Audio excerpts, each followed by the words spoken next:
Thanks for babysitting during spring break.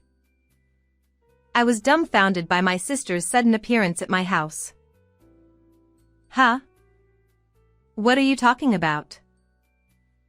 As I instinctively asked, the next moment, I was shocked. I left him in the backyard shed. Trembling with fear, I hurried there. As I hastily opened the shed door, an unfamiliar stench filled the air. What is this smell? And before me lay a horrifying sight. All I could do was tremble in despair. My name is Angela. I'm a 36-year-old part-time housewife and a teacher at the local high school. My husband, Steve, is a typical, earnest office worker. He's very kind and actively helps with household chores at home. Both my parents have passed away, and we have no children, so it's just the two of us in my parents' house. When I expressed my desire to live in the house where I grew up, Steve agreed without hesitation. Surrounded by fields and very quiet, our surroundings are serene. It's an important place to me. But this peaceful life has become quite noisy recently. I have a younger sister, Emily, who is a constant source of trouble. Hey, you're here again? It's fine, isn't it? You're happy to see Mike, right? He's your cute nephew after all. My sister is a housewife, and she, along with her husband Brian and their 8-year-old son Mike, lives nearby. And ever since her husband started working away from home due to a transfer 6 months ago, she's been constantly dropping by our place. She claims she feels more at ease at our parents' house, but that's a blatant lie. She dumps the care of her son on me and quickly goes off to have fun herself. Mike takes after his father Brian, being serious and smart, far beyond his 8 years. He already has a cell phone and handles it adeptly, which is quite impressive. That's amazing. Did Mom buy that for you? Dad got it for me without telling Mom. As my nephew opened the zipper of his small bag to put away his cell phone inside, there were apples and bananas. It turns out he prepared them himself so as not to inconvenience me, not because Emily asked him to. I couldn't help but admire his intelligence, but at the same time, seeing my nephew apologize every time he's brought over by Emily fills me with indescribable emotions. Yet, when it comes to Emily, take care of him again today. She says so without a hint of remorse, leaving Mike behind and heading somewhere. Hey! Cut it out already. Aren't you his mother? Don't you feel sorry for Mike? Because it happened so often, I scolded Emily firmly, but her attitude only escalated. When there was a school holiday, You're off work, right? And she would leave Mike without waiting for my response. Even when I said I couldn't because of my club activities at school, she wouldn't listen. Then I'll ask your husband. It's fine. In the end, she even said that. Steve's tired from work too, you know? Then you take care of him, big sis. Steve, being my sister's brother-in-law, couldn't assert himself against Emily. Moreover, he loves children, and perhaps he feels sorry for Mike. He happily took care of my nephew when I was at work. But the kinder Steve was, the more guilty I felt towards him. I'm going home. I'll be fine by myself. Perhaps sensing the atmosphere, my nephew said so, but I couldn't leave an 8-year-old alone. Sorry, Auntie. Why are you apologizing?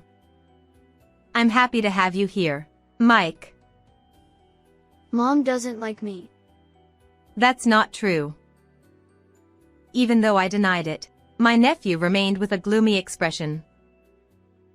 Seeing that face, my heart ached, but at the same time, I felt irritated towards my sister for making her child say such things. However, Emily pays no mind to me or Mike's feelings. Leaving her son at our house and not returning until late at night became the norm. Despite my growing anger, I was swept into my sister's pace, unable to scold her, and spent my days feeling frustrated. Then, after some time passed, it was the day before the start of spring break. I received a call from my sister.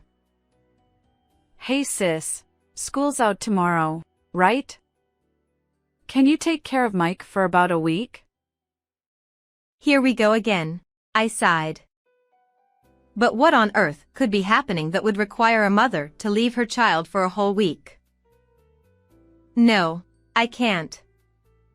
I've told you before, even during breaks, teachers still have to work. Besides, a whole week? Are you planning to be hospitalized or something? I asked out of concern. No way. I'm perfectly fine.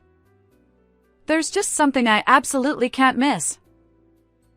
My sister's voice over the phone was lively, unable to conceal her excitement. But even when I asked about the crucial matter, she laughed it off. I instantly knew it was some nonsense. Sorry. I've told you it's impossible. I won't be here for a week either, starting from tomorrow, due to a club activity training camp. I thought my sister would give up after hearing this, but she said, Then I'll ask your husband. Don't be ridiculous. Steve has a regular job, and he's actually going on a business trip for 2 weeks starting tomorrow. So, he can't take care of Mike. What? What's more important than a trip or a business trip? Mike should come first, shouldn't he? I'll return those exact words to you. Some things are just impossible. Give it up this time. I ended the conversation with my sister in a stern tone, exasperated by her selfish reasoning, and forcefully hung up. Surely, Emily would give up on this, I thought. But at that moment, I underestimated my sister. I would later painfully realize how naive I was. A week later, I returned home after the club trip. For the students, it was a fun and rewarding training camp, but for the accompanying teacher, it was a week full of responsibility and exhaustion. Despite it being spring, the unusually high temperatures drained both my energy and stamina. That was tough. I collapsed onto the sofa, exhausted, throwing my bags aside. But just then, the doorbell rang, and when I answered it, there stood my sister. I thought she had brought her son again, but surprisingly, she was alone. Thanks for babysitting during spring break. Huh? What are you talking about? Don't play dumb. You were taking care of Mike, right? I had completely forgotten about the phone call with my sister a week ago. But I distinctly remembered refusing her request. What on earth was Emily talking about? I stared at her, dumbfounded. However, the next moment, a shocking truth emerged. I left Mike in the backyard shed. Didn't you see the note I left on the door? Huh? Don't mess around. I'm busy. Where's Mike? Is he taking a nap? My sister glanced around anxiously toward the back room, and then her eyes landed on my abandoned suitcase. Hey, what's this? What's going on? You didn't really go on that trip, did you? I did. It's work. What? What kind of selfish thing are you doing? Even though I asked you to take care of my son, going on a trip is unacceptable. Isn't Mike more important than work? As my sister yelled angrily, I felt deeply shaken. I hurriedly left the house and headed for the backyard. There stood an old warehouse-like shed that had been there since before I was born. During elementary school, I used to play treasure hunt with my friends inside. But all that was inside now were old junk. Since my parents passed away, I rarely went inside. As my sister had said, there was indeed a note on the shed door. "It's Mike here, so take care of him.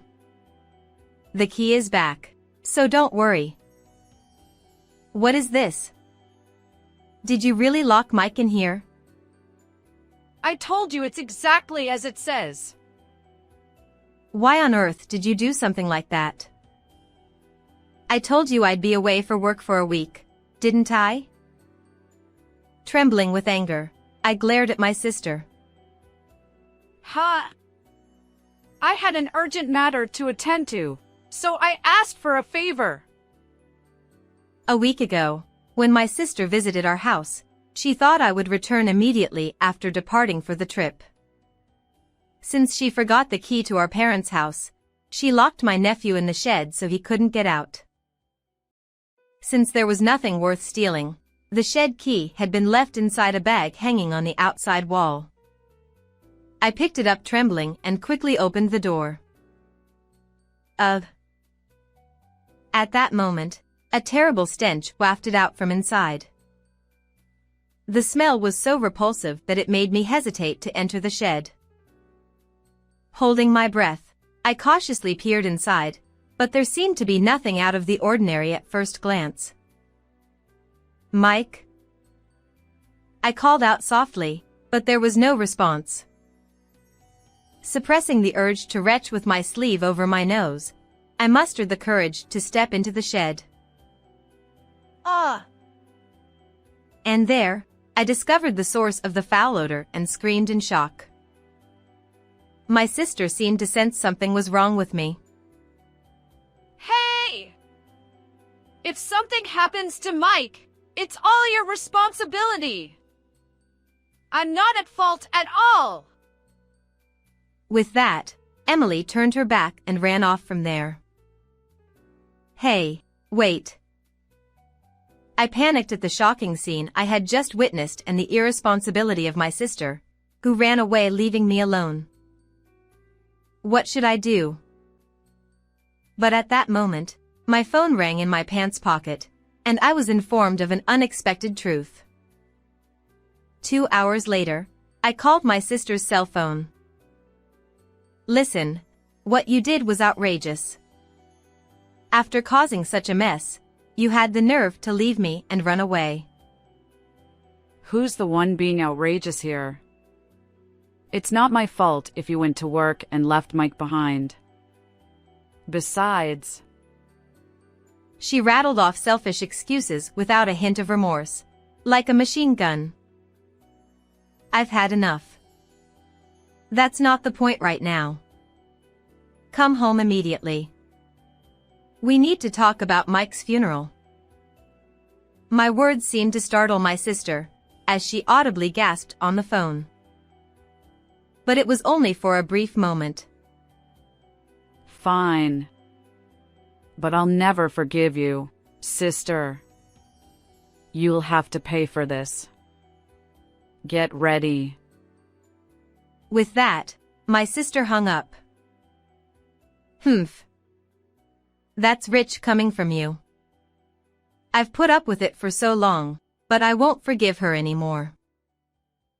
Trembling with intense anger, I ignited my fighting spirit for the decisive battle against my nephew's enemy.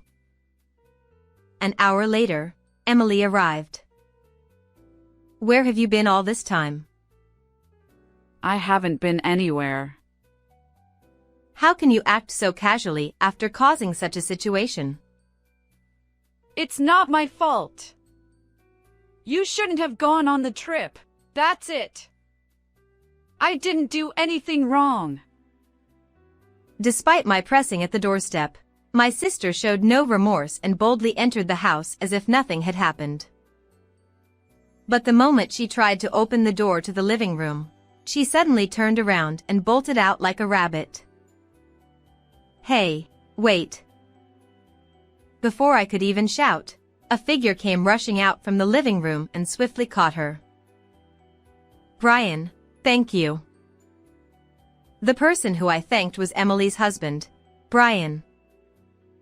Upon hearing about my nephew, he immediately rushed over from his place. My sister reluctantly returned to the living room, sitting down in front of us with a sullen look. "Do you realize what you've done? Emily's irresponsibility has caused a lot of trouble. You've hurt Mike." Huh? Don't blame me. It's not my fault that you ignored my request. Even so, locking a child in a shed and leaving him there is unforgivable. Think about how Mike must have felt. What's wrong with that? The shed protects from rain and wind. It's better than leaving him outside, isn't it? Although my sister momentarily quieted down with Brian's appearance, her inherent audacity quickly resurfaced. I was astounded by her shamelessness. But this was all expected. I decided to change the direction of my interrogation. "By the way, where were you this past week, leaving Mike alone at my house?" This question clearly hit a nerve with Emily, as her face twitched in response. "Oh. You look pale. Can't say, huh? Maybe you were off on a romantic trip with a man." And just like that, her earlier confidence vanished, and I thrust my phone in front of Emily, who looks pale and speechless now. There, on the screen, were images of my sister and an unfamiliar young man walking arm in arm in her neighborhood. No, that's not it. He's just an old college friend. Oh really? You're doing all this with just a friend? As I slid the screen, it revealed even more revealing images, showing the two of them passionately kissing in public. This was just a celebration of our encounter. We went out for drinks and got carried away while drunk. There's nothing more to it. Oh really?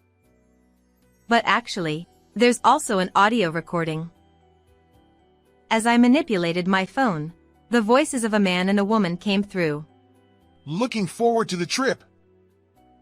My son is on spring break, so I'll leave him with my sister. The female voice unmistakably belonged to Emily. Now, there's no escaping. But you're quite something. Taking advantage of Brian's absence, to lock your son in the shed and go on a romantic trip. No, I don't know. That's not my voice. You're showing a poor attitude at this point. So why did you run away when you saw Brian earlier? Is it because you have something to hide? Confronted with the evidence presented and my intense questioning, my sister trembled uncontrollably. Yet still, she refused to admit anything. This is your conspiracy. To evade responsibility for what happened to Mike, you fabricated fake evidence. What are you talking about? I just got back from the club activity camp. I didn't have time to prepare something like this. Well, it must be Steve, right? Your husband works in the IT industry, doesn't he? He can easily fabricate such evidence. Don't be ridiculous. My husband is on a business trip for 2 weeks, remember? So what? It doesn't matter where he is. As long as he sends the data, he doesn't need to come back. I sighed in exasperation at my sister's stubbornness. Hey, Emily. Do you recognize whose phone this is? Whose? Yours, right? Nope. Actually, this is Mike's cell phone. Huh? What are you talking about, Mike's? That's impossible. I never gave him a cell phone in the first place. My sister burst into laughter, looking triumphant as she glanced at me. But that expression didn't last long. If you're saying so, why don't we ask him directly? Huh? As I called out down the hallway that it's time to come, the door to the living room slowly opened. And there stood none other than my nephew, Mike. Mike? Why? You were supposed to be dead. No way. My sister was terribly shocked to see that her son was alive, almost as if she were seeing a ghost. You don't understand what happened, right? Let me explain so even Emily can understand. Mike was told by his mother that I would come to pick him up, and he was left behind in the shed. Filled with fear, his heart raced, and he tried to push or pull the door open, but nothing worked. Since my sister had locked it, it was only natural. So, he searched for another way out to the outside. What he found was a small window at a slightly higher position. Using an old chair nearby as a platform, he climbed up and easily opened the window, thankfully not rusted, with his own strength. He escaped through there and made his way 10 miles to his aunt's house. My aunt seemed extremely surprised by Mike's sudden arrival. After hearing the situation, she immediately tried to contact me, but Mike stopped her. Apparently, he had overheard the phone conversation between my sister and me and knew that I was going on the trip. So, he persuaded my aunt not to interfere with my work. And when Auntie heard the day I was coming back from the trip, she called me and brought him here. Why did you lie about the funeral then? It's cruel to deceive like that. Well, if I didn't say that, would you have come here? And if Mike had stayed in the shed, we might have actually been preparing for a funeral by now. Wait a minute. Then what was that smell about? You screamed so loudly at that time, didn't you? That was just me being surprised by finding a dead bird. The source of the foul smell that drifted out when the shed door opened turned out to be the decaying corpse of a bird. According to Brian, a bird had accidentally stumbled into the shed through the escape window, got injured somehow, and perhaps died from the impact. And due to the unseasonable rise in temperature, it had decomposed. Then, does that mean Mike took those photos and recorded the audio? My sister's face, upon learning that her son had been given a cell phone by his father, lost all color in shock. Mike, why would you do such a thing? What do you want to do to Mom? Perhaps feeling frightened by his mother's words, Mike quickly hid behind me. Seeing that, my sister became angry and threw the TV remote at him. What are you doing? Shut up! It's because of him betraying me! Next, she tried to throw the teacup on the table at Mike. Stop it. I grabbed my sister's arm and took it away. What are you doing? Let me go! Emily, do you know how Mike felt? Locked in a shed, neglected by his own mother. You only care about yourself even now. Shut up! You, who've never given birth to a child, don't understand anything. I don't want to hear that from someone like you, Emily. You're unfit to be a mother. As I scolded my sister fiercely, She resisted. It was Brian who stopped the escalating sisterly fight. He took out a divorce paper from the bag nearby and handed it to my sister. Huh? I don't understand what this divorce paper means. But Brian's face was deadly serious. It's no wonder. Neglecting your child and being lost in another man. Brian never dreamed his wife would cheat on him while living apart. To neglect her own child for the sake of being with her affair partner is unacceptable as a human being.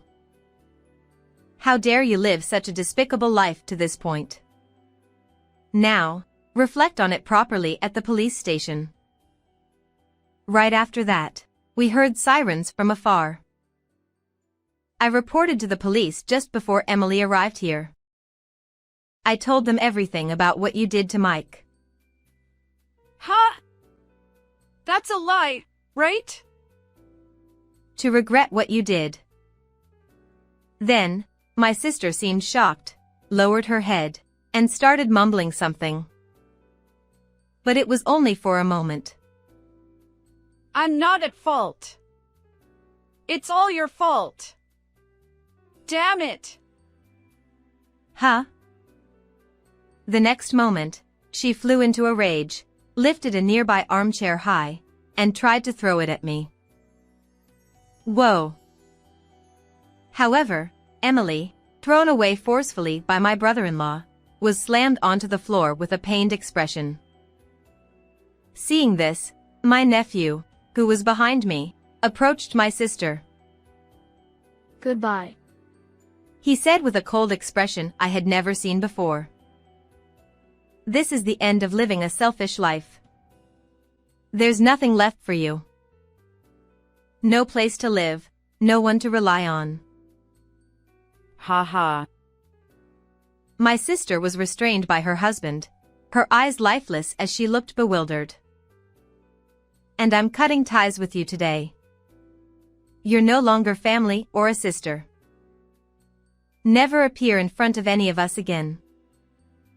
But, big sis, I don't want that. Don't abandon me. No, it's too late. But, I'm sorry. I'm sorry. My sister apologized while crying, but after all that has happened, there's no way I could forgive her. Reflect on it for the rest of your life. No! A few minutes later, the police arrived. Emily was taken away in the police car, escorted by us. Later, my sister was arrested for neglecting her child. She divorced her husband, paying him $30,000 in damages and $40,000 in child support, and the custody of the child was given to her husband, leaving her with nothing. Even after being released from prison, she would be left destitute. My sister's affair partner was also found by the police with information I provided, and he was arrested for turning a blind eye to the fact that childcare was not being done, and my brother-in-law even demanded $20,000 in damages from the cheating man. He's working multiple part-time jobs to repay it desperately. On the other hand, I live a peaceful life with my husband. We demolished the old shed and started a home garden together. Then, my nephew started living with his dad, who had returned from his business trip, and his grandparents, and he often comes over to our house happily helping out. I strongly feel that I will continue to watch over him closely from now on. How was today's story? Please subscribe to the channel as well. Well then, let's meet in the next video.